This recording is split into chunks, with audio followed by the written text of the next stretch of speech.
He's level with Kristoffersson on the run to turn one. Gets into the rear just a tiny bit. Kristoffersson backs the pack up. Timmy Hansen in between.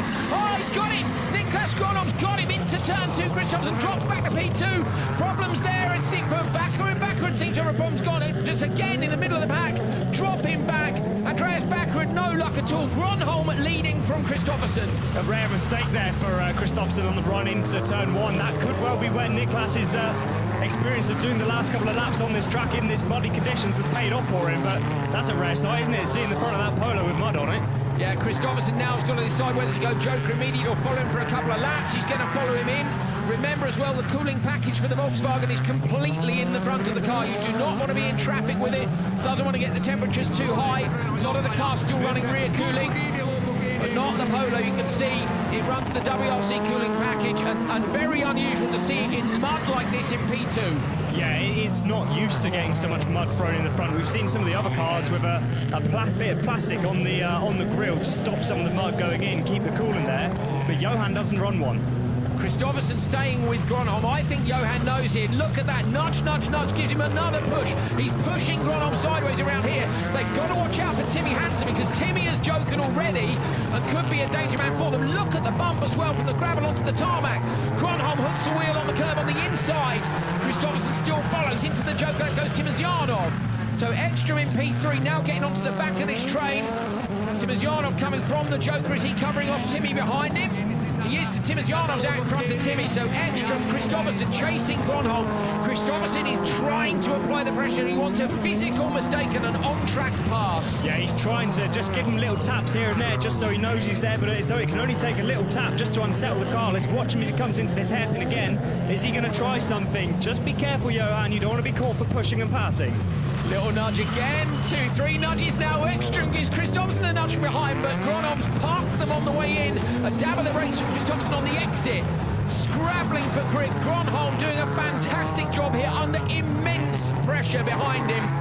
Absolutely great. Kristoffersson goes joker. Johan goes into the joker lap now. This might be to try and cover off Timerzyanov behind. Timmy can have more exit speed on the outside. Kristoffersson, though, will take it out wide. Going to get into the apex now. He'll hold on to that slot. So Kristoffersson now has put a situation in place where Gronholm really has to joker to respond to him, surely. Yeah, so I think we might well see Gronholm respond. Ekström could then stay out because he will then have the clear track in front of him. They've still got another 2-3 laps to go. So, yeah, it's tight, all to play for still. Gronholm coming down to the bottom of that muddy hill. Ekström now gives him a nudge, and Kristoffersson gives it to Ekström. Gronholm runs wide. Absolutely incredible pressure. 33 wins between Kristoffersson and Ekström. Gronholm's got a couple, but if he wins this one, he'll have fought so hard for it. He can't choke it now. Kristoffersson's too close. He's right there with him, isn't he? And it's just that run down the hill. For some reason, Gronholm can't seem to keep the speed everyone else is, but he's able to keep it there. It's that thing down of lead or chase. Yeah, it's so much easier to be chasing as Ekström. Oh, looked up the inside. Ekström not quite able to get the nose of the car up there, but he's putting in some effort. I think Gronholm is really starting to feel the pressure now. He's trying to not go too far over the edge and make a mistake, but is he backing up too much? Oh, mistake by Kristoffersson. They've got to send Gronholm now. It's tiny, it's tense. But if they don't send him now, depending how close he gets on the brake again, and Kristoffersson's back on the back of the train. They are dicing with grid levels. Gronholm's got nothing through that hairpin. He's trying everything he can. If he doesn't go, Ekström has to. Yeah, one of them has to split the strategy. It'll make more sense for Gronholm too, because he's got more of a gap. Gronholm's going to go standard lap. He goes to the left, and he's gone with him. Why didn't they split the strategy? One of them surely should have gone for it. It would have made a lot more sense, but Timerzyanov's now catching up to the back of him a little bit when they start to concertina up. And Hansen too. They could be in risk of missing out on a podium place here if they're not careful. Gronholm dropping more dirt out of the back of the Hyundai. He's still got a clear screen. He's still got Kristoffersson breathing down his neck. There is 0.7 of a second covering the top three here. Again, Ekström's onto the back bumper. Yeah, Gronholm just backing it up that little bit too much, and we're going to see some contact down here. You can guarantee it. Just watch now. Gronholm backing the car up.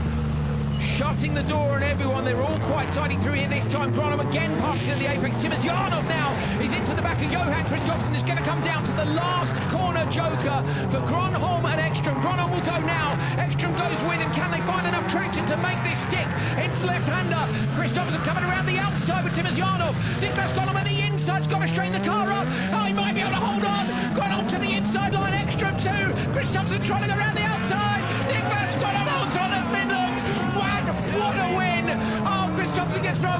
Timerzyanov.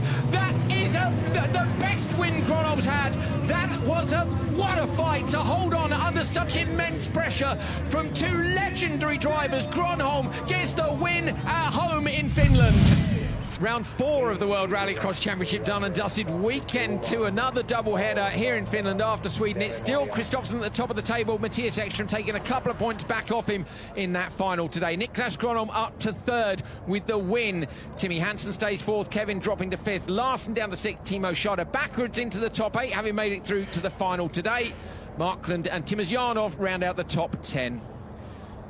Neil Cole is with our race winner. He withstood incredible pressure. Well done, Niclas Gronholm. No, I knew that they will push in the tight right-hander, and after that I knew that I'm free, like just keeping the inside lines and just accelerating on the straights. That's enough.